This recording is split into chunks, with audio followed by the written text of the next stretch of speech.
It may have happened to you or someone you know. Your boss calls you into his office and tells you that you're being terminated immediately. You are asked to pack up your things and leave. Sure, you might have had the feeling this would happen, but being fired is almost never a pleasant surprise. Welcome to this episode of the MIO Law Explainer series, where we will explain what arbitrary termination is, its triggers, and its consequences.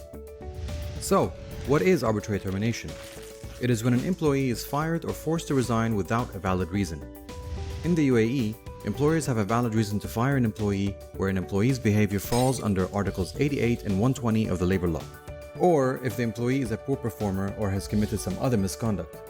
For example, getting fired during your probationary period is a valid reason for termination, whereas being made redundant because a company is downsizing is not a valid reason for termination.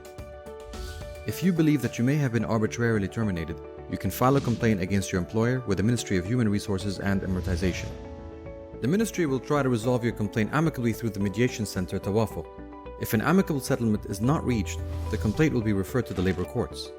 If arbitrary termination is proven in court, the court will proceed to order your employer to pay compensation in the form of a severance pay.